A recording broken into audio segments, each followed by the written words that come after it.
Bismillahirrahmanirrahim. Assalamualaikum warahmatullahi wabarakatuh. Teman-teman Zahin Production yang saya hormati, Alhamdulillah pada kali ini kita akan belajar bersama tentang iktikaf. Jadi rangkuman materi tentang iktikaf. Ini adalah materi fikih untuk kelas 8. Nah, sebelum itu silahkan di subscribe ya. Terima kasih. Secara pengertian, iktikaf itu dari bahasa Arab yaitu iktakafa yaktakifu iktikafan. Artinya berdiam diri. Itu secara fikih, secara bahasa. Kemudian secara terminologi, secara pengertian fikih, iktikaf adalah berdiam di dalam masjid dengan syarat tertentu dengan niat ibadah kepada Allah Subhanahu wa taala. Jadi panjenengan atau teman-teman kok ke masjid kok nggak ada niatnya, ya nggak bisa dihitung iktikaf. Walaupun tidur di masjid nggak ngapa-ngapain juga nggak ada niatnya, tidak bisa disebut dengan iktikaf karena awalnya mesti niat ya. Kemudian secara hukum iktikaf itu apa? Sunnah. Jadi berdiam diri di masjid hukumnya sunnah. Waktunya kapan? Bisa dikerjakan kapan saja. Bisa dikerjakan setiap saat kapan saja. Yang lebih afdal memang adalah pada 10 akhir bulan Ramadan. Jadi di hari ke-10 di hari 10 akhir bulan Ramadan, di awakhiril bulan Ramadan itu sangat disunnahkan sekali. Ini mengikuti hadis Nabi Muhammad yang diriwayatkan oleh Bukhari dan juga Muslim. Ana Aisyah radhiyallahu anha, diriwayatkan dari Aisyah radhiyallahu anha, istri Rasul. Qalat, berkata Aisyah, anna Nabiy sallallahu alaihi wasallam, sesungguhnya Nabi Muhammad sallallahu alaihi wasallam kana ya'takiful asral awakhirah. Jadi min Ramadan. Jadi di 10 hari terakhir bulan Ramadan beriktikaf hatta tawafahullah, sampai kemudian meninggal. Summa iktakafa azwajuhu min ba'dihi. Kemudian setelah itu menjadi kebiasaan para istri-istri Rasul, yaitu iktikaf di 10 akhir bulan Ramadan. Apa itu aja ya, tiap hari iktikaf itu kapan saja bisa. Jadi kalau pas jenengan misalnya ke masjid mau Jumatan, berangkat dari jam 10 atau jam 11 langsung di sana niat iktikaf, ya langsung bisa disebut dengan iktikaf gitu ya. Jadi enggak harus pada bulan Ramadan, itu di hari apa saja bisa. Syaratnya bagaimana? Syarat iktikaf yang pertama jelas beragama Islam. Karena ini ibadah untuk orang-orang muslim, otomatis ya syarat pertama harus beragama Islam. Yang kedua berakal mumayyiz. Jadi bisa membedakan mana yang baik dan mana yang buruk. Jadi bisa berniat, bisa mengkosdun, bisa sengaja, artinya bisa sengaja. Karena kalau belum berakal, anak kecil tidak bisa disebut sebagai iktikaf. Niat itu tadi, innamal a'malu binniyat, semua amal tergantung niatnya. Maka iktikaf pun wajib disertai dengan niat. Di masjid otomatis.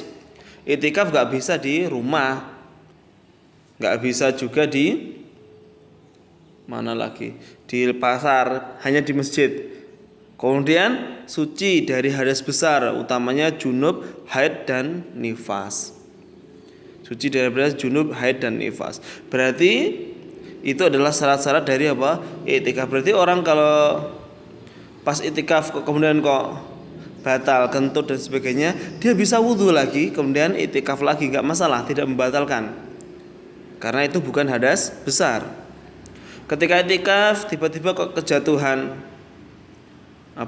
jatuhan kotoran cicak dan sebagainya, bisa keluar lagi ke tempat wudhu untuk membersihkan, masuk lagi, itu tidak membatalkan iktikaf. Terus amalan apa saja yang bagus dikerjakan ketika itikaf? Karena ini hanya ada di masjid, maka yang paling utama otomatis adalah sholat. Jadi itikaf nggak cuma diem tok, diem saja di dalam masjid, enggak. Tetapi ya ada amalan-amalannya. Yang paling utama sholat. Otomatis sholat wajib itu yang diutamakan. Setelah itu ya sholat sunnah. Mau sholat duha, sholat raweh, sholat tahajud, sholat rawatib, ataupun sholat mutlak, sholat yang tidak ada sebab dan sebagainya, itu boleh selama tidak pada waktu yang diharamkan sholat. Itu boleh dan bagus. Baca Al-Quran bagus, apalagi baca Al-Quran memahami artinya, membaca buku itu juga boleh, baca buku-buku tentang keagamaan, buka buku tentang tafsir itu juga boleh. Puasa ya ini sunahkan ketika Ramadan. Di luar Ramadan sambil puasa sunnah itikaf juga boleh.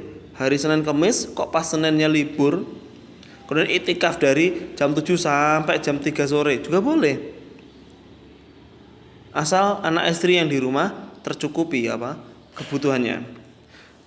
Enggak sholat, enggak baca Quran, enggak apa puasa ya, perbanyak zikir, perbanyak sholawat, perbanyak doa, itu sangat dianjurkan ketika kita itikaf. Jadi semua amalan yang bisa dikerjakan di masjid itu bisa dikerjakan ketika itikaf.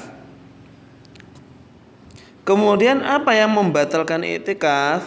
Otomatis kalau syarat pertama adalah muslim, maka yang membatalkannya adalah murtad. Ya. Kok di tengah-tengah naudzubillah kok keluar dari agama Islam, ya itu otomatis batal. Otomatis ya.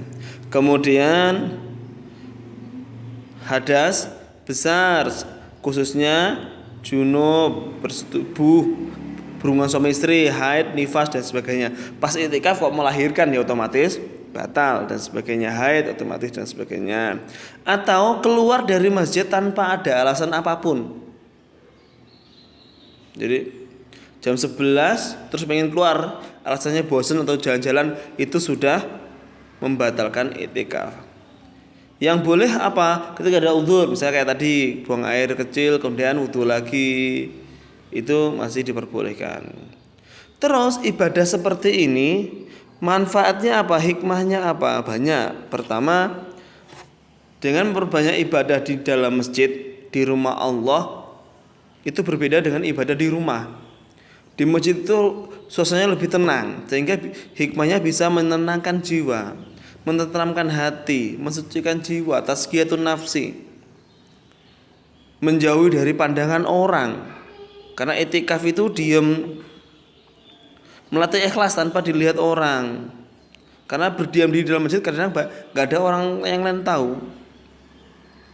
Dan ketika kita sudah mentazkiyah nafsi, membersihkan hati kita, mensucikan hati kita, berlatih ikhlas dan sampai ikhlas, insya Allah akan mendapatkan maghfirah dari Allah, ampunan dari Allah.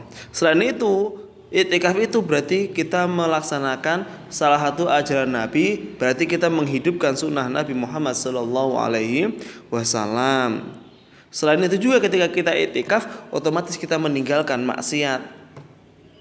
Ketika kita itikaf berarti kita meninggalkan hal-hal di luar itikaf. Kita nggak jadi ngobrol, nggak bisa pacaran dan sebagainya. Berarti itu juga hikmahnya kita menjadi menjauhi dari maksiat, menghindari dari perbuatan-perbuatan maksiat.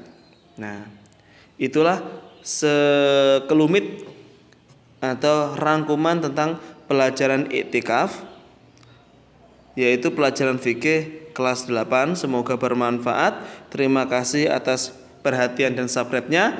Syukron. Assalamualaikum warahmatullahi wabarakatuh.